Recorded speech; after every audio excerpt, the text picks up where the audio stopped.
I think the first time we got mortared, we only had 2 mortars. It was not, it wasn't really a huge contact, but it very quickly sort of made it dawn on you that there is an opposition out there, and they are very willing to get you and kill you. So after that, it sort of makes you realise that, okay, if I get this wrong, then it could end disastrously. So.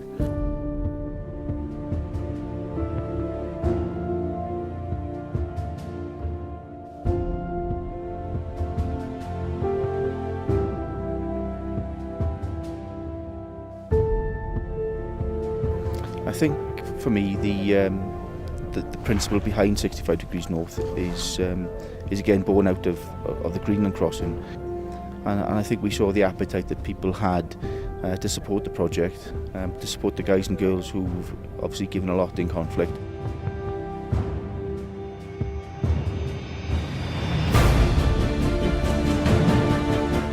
We're at the registration gate, Kilimanjaro. It's all a new experience, so it'll be good. Looking forward to seeing it, how it occurs, what happens, how everyone deals with it. Well, now that I've actually seen the size of it, I can't get over it. I'm just in shock. I suppose mixed with excitement and trepidation, I suppose, really. It's going into the unknown. But I think we've got a good bunch around us, so we'll all support each other all the way.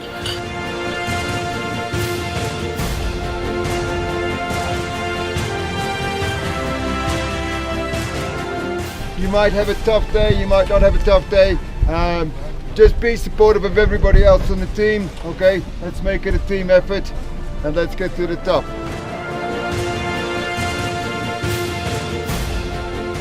So the charity started 10 or 12 years ago and has grown quickly, and it's just as well it has, actually, because we've had a lot of people who need help. It's my firm belief that the number of people that will need help will increase.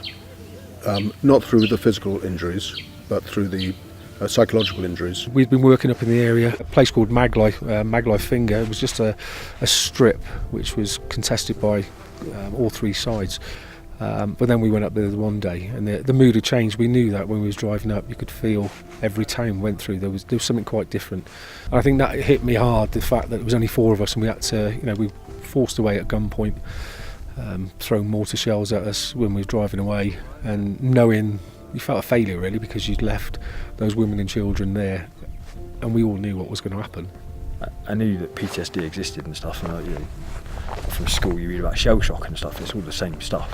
It's like a lot of things, you don't think it's going to happen to you. And it was only as the process developed and the symptoms got worse and I had to then go and see other professionals and stuff, that's where it sort of come about, where I was diagnosed with PTSD. Because it was so stigmatised in the forces, you think, well, am I going to get medical discharge? Are people going to ostracise me?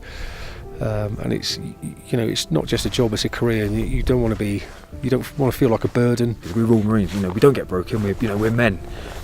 And so to admit it to ourselves and to other people, it's almost a non-starter. It starts affecting everybody else in your life.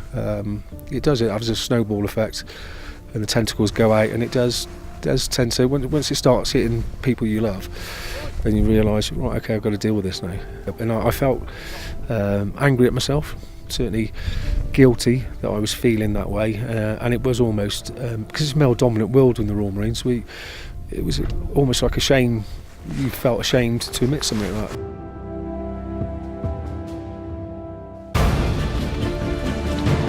Today we're going to Barranca camp. It's about 17 kilometers from here. We're going to walk around 10 hours today. It's been quite tough. It was quite steep coming down and quite long going up. Emotional. And when I say emotional, I mean cold, wet, just honking. But obviously I've really enjoyed myself. I'm speaking on behalf of everyone else. The reason I came out is because I'm a big believer in the charity. The cause PTSD. But I didn't know until I started sort of looking into this a little bit further that Royal Marines are disproportionately more likely to suffer from PTSD and serious injury and fatalities because of the nature of the deployments that they undergo. I hope that we've all worked together well so far, and hopefully that will continue, and we'll get to the summit as a team.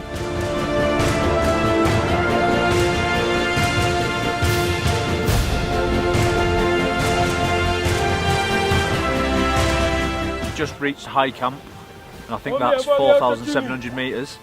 So we've just got here now. I think we're just gonna get his heads down, have some scran, have some water, and then we're gonna go straight up that bad boy at 12 o'clock tonight. I've been very encouraged to see everybody help each other out the whole way. It's important about finding your own pace and your own rhythm. Think about why you're doing this and say, okay, look, I'm 2 hours away from the summit. I'm in a really bad spot, but the guys I'm doing this for, they're in a bad spot for the rest of their lives. So dig deep and find another 2 hours. Very nervous actually. I didn't get much sleep. I think because we've gone so far in 5 days, I hate to see any of us fall at the final hurdle. We've come this far, you know. We've done days and loads of walking and a lot of altitude, a lot of sickness and and what have you. So, do you know what I mean? Let's not make that in vain. You know, we've got such a fantastic team. The team's really gelled together, and I think that's, you know, we're all there for each other at the minute. So that's going to help keep us motivated when it's rough.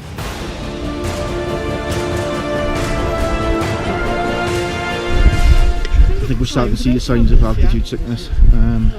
We're quite high now, temperature's dropping.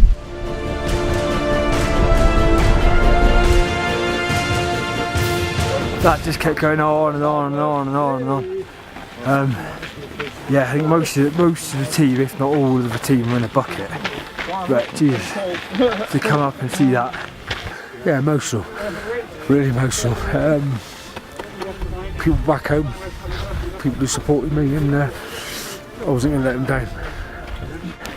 We'll go and push on to the actual summit now and finish it for real.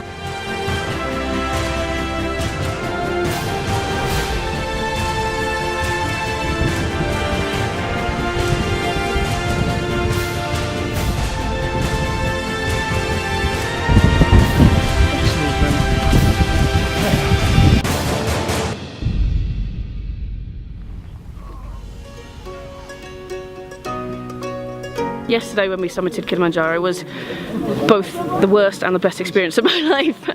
For me, obviously the highlight was obviously reaching the top, the views. I don't really think you can really put that into words. Everybody 100% was on top, so yeah, it's been absolutely phenomenal. To have done this from a personal level and for what it's, you know, designed for, raising awareness for PTSD, it's been mind blowing for me, it really has. Everything we've done by being here has hopefully achieved what we wanted it to achieve at the end of the day, and just the talks between the guys, the conversations that have happened, all of it, it's worked really well. Again, just because people don't have a physical injury like a prosthetic or scars or anything like that doesn't mean that they haven't got an injury, and yeah, I think it's just a win-win situation doing things like this. It's another step in my journey for recovery, and a massive step from a personal level.